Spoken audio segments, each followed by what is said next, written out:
মা আজকে তাহলে কি রেসিপি বানাচ্ছো? আজকে আমি একটা নতুন রেসিপি বানাবো। আচ্ছা, কি নাম? ডিম আর পেঁয়াজ দিয়ে। ডিম আর পেঁয়াজ? হ্যাঁ, গোটা পেঁয়াজ দিয়ে ডিম করব। আচ্ছা আচ্ছা, তো তাহলে দেখাচ্ছি। ঠিক আছে, চলো তাহলে দেখা যাক। চলে এসো বন্ধুরা, দেখুন আমি ডিম দিয়ে যেটা পেঁয়াজ বানাবো সেটার জন্য আমি কেমনভাবে বানাচ্ছি এটা আপনারা দেখুন। এই দেখুন, এই পেঁয়াজগুলো ভিতর থেকে ছাড়িয়ে নিয়েছি, এরপরে একটা আমি রেখে দিয়েছি আপনাদেরকে দেখাবার জন্য। তো এই দেখুন আমি কেমনভাবে কাটছি, দেখুন এইভাবে ছাড়াতে হবে ভিতর থেকে। এই যে একটু কষ্ট হয় কিন্তু খেতে দারুণ লাগে। একটু আস্তে আস্তে করে এইভাবে ভিতরে থেকে বের করে নিতে হবে। এই দেখুন,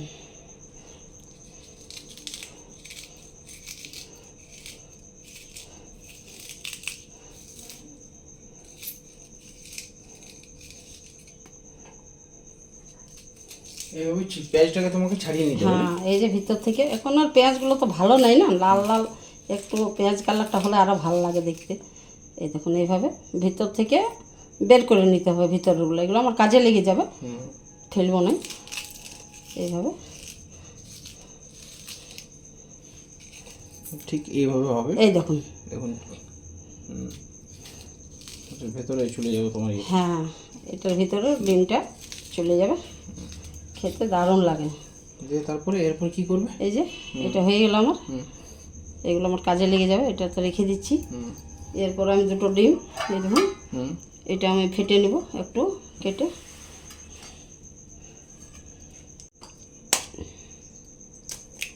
ডিমটা করে নিচ্ছ, মিক্স করে। হ্যাঁ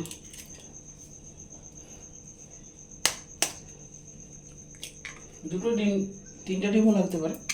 না, তিনটা হবে না, বেশি হয়ে যাবে, বেশি হয়ে যাবে। এরপর আমি নুন দেবো এটাতে। পেঁয়াজগুলো যতগুলো থাকবে সেই অনুপাতে ডিমটা হবে। হ্যাঁ, আন্দাজ মতো করে নিতে হবে না। সাদা নুন দিচ্ছ? সাদা নুন একটু দিচ্ছি আন্দাজ মতো।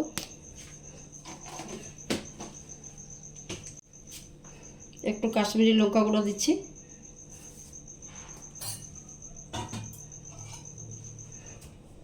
এটা একটু ফেটিয়ে নিব ডিমটা ভালোভাবে।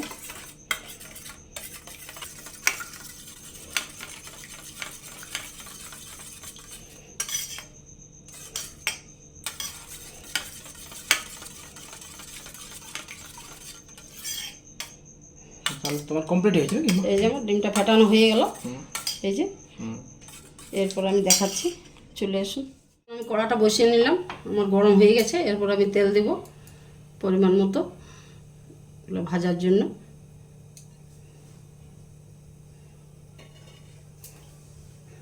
তেলটা গরম হোক, ওইদিকে আমি ডিমটা ভিতরে দিয়ে দিই পেঁয়াজের। বন্ধুরা এই দেখুন, এইভাবে দিতে হবে ডিমটা ভেতরে পেঁয়াজের। ডিমটা দিয়ে দিয়েছো না? হ্যাঁ এই যে ঢুকে দিয়েছো। এই দেখুন এইভাবে ছেড়ে দিতে হবে আস্তে আস্তে করে।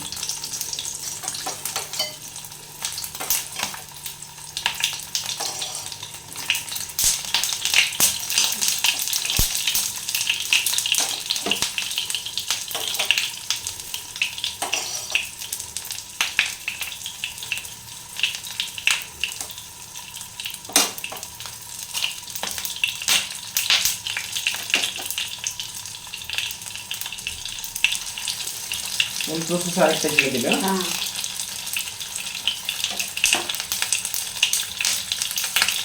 3 নম্বরটাও দিয়ে দিলে। হ্যাঁ, সবগুলাই দিয়ে দেবো আমি।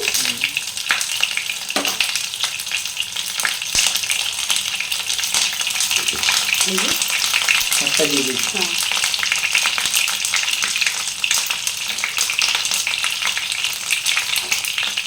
দিলাম। এরপর আমি একটু ঢাকনা দিয়ে দেবো, মোটামুটি 2-3 মিনিটের জন্য। হ্যাঁ বেশিক্ষণ লাগবে না। তো বন্ধুরা 3 মিনিটের জন্য ঢাকা দিয়ে দেবেন। তো চলুন 3 মিনিট পরে আমরা ভিডিওতে ফিরে আসছি। তো বন্ধুরা আমরা 2-3 মিনিট পর ফিরে এলাম। দেখি কি হয়েছে। ঢাকনাটা আমি তুলে নিচ্ছি, দেখুন একটু সময় লাগবে। আর একটু সময় লাগবে, এটা সময় লাগবে পেঁয়াজটা একটু ভাজতে না, একটু বেশিক্ষণ সময় লাগছে। আরও মোটামুটি তোমাকে 3-4 মিনিট আবার তোমাকে ঢাকনা ঢাকনা দিতে হবে। হ্যাঁ, এই যে অনেকটা হয়ে গেছে, আর একটু সময় লাগবে, আমি একবার ঢাকনা দিয়ে দিচ্ছি। তো বন্ধুরা আরও চলুন 3-4 মিনিট পরে আবার ফিরে আসছি। 3-4 মিনিট পরে আমরা ফিরে এলাম। মা তোলো ঢাকনাটা, তুলে নেবে নাকি? হ্যাঁ, তুলবো আমি। বন্ধুরা দেখুন এইভাবে মা তুলে নিয়েছে এটা। এটা আমার হয়ে গেলে এরপর আমি মশলাটা যেটা কষবো সেটা আমি দেখাবো। দেখাচ্ছ, ঠিক আছে দেখাও। বন্ধুরা দেখুন এই তেলেই আমি করব, আর আমি তেল দিব না। দেখুন তেলটা গরম হয়ে গেছে। এরপর আমি যে পেঁয়াজগুলো রেখেছিলাম সেগুলো আমি ছেড়ে দেবো ফোড়ানোর জন্য।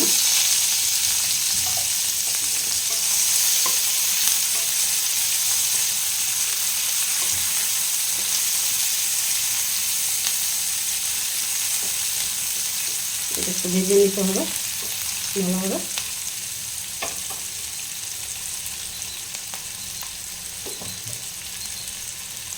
বন্ধুরা দেখুন আমার পেঁয়াজটা কিন্তু ভাজা হয়ে গেল, আর এর থেকে আর বেশি ভাজবো না আমি। এরপর আমি এক এক করে মশলাগুলো দেবো, সেগুলোই দেখাচ্ছি।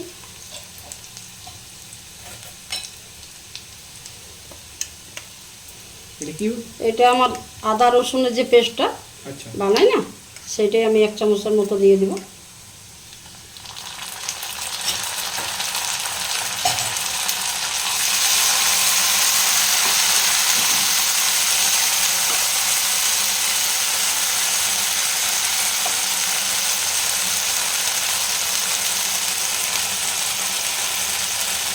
হলুদ গুঁড়া 1 চামচ দিয়ে দেবো, জিরে গুঁড়া 1 চামচ, কাশ্মীরি লঙ্কা গুঁড়া 1 চামচ, ধনে গুঁড়া 1 চামচ,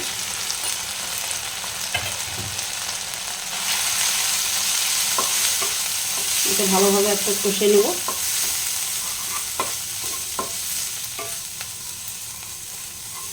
এখানে একটা আমি টমেটো নিয়ে নিয়েছি পেস্ট করে, এইটা আমার লাগবে, এটা আমি দিয়ে দিচ্ছি। এই দেখুন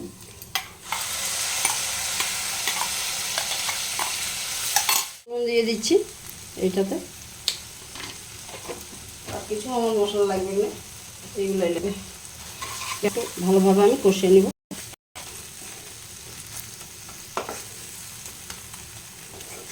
একটু আমি ঢাকনা দিয়ে দিব।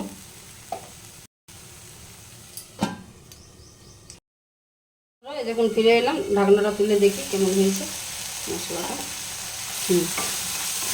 এই যে আমার তেল ছেড়ে গেছে সাইডে দেখুন। এরপর আমি জল দিয়ে দেবো।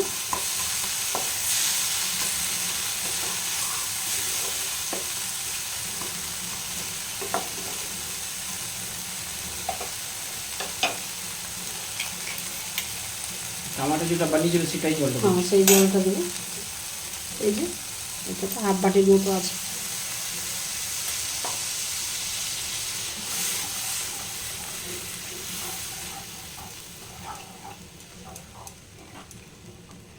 এটা একটু আমি ফুটাবো।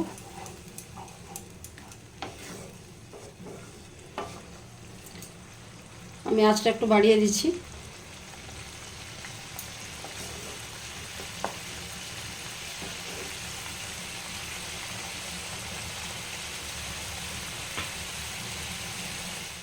ছেড়ে দিচ্ছি। এটা আমার ফুটে গেছে, এরপর আমি ছেড়ে দেবো এটা।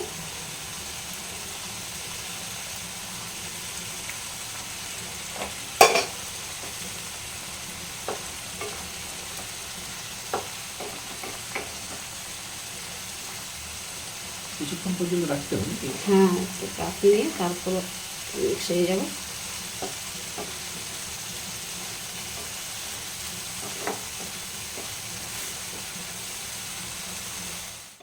বন্ধুরা রেসিপিটা কমপ্লিট হয়ে গেছে। দেখুন এইভাবে ডিম দিয়ে পেঁয়াজের একটা রেসিপি যেটা মা বলেছিল কমপ্লিট হয়ে গেছে। এইভাবে আপনারাও তৈরি করুন রেসিপিটা এবং টেস্ট করে জানান আমাদেরকে কমেন্টে কেমন হয়েছে রেসিপিটা। তো চলুন বন্ধুরা, ভিডিওটা ভালো লাগলে অবশ্যই লাইক কমেন্ট শেয়ার করবেন, বেল আইকনটা টিপে আমাদের পাশে থাকবেন। তাহলে আজকের মতো ভিডিওটা এখানেই শেষ করলাম। আগামী দিন আপনাদের সাথে আরেকটা নতুন রেসিপির সাথে আমাদের দেখা হচ্ছে। আসি তাহলে, বাই।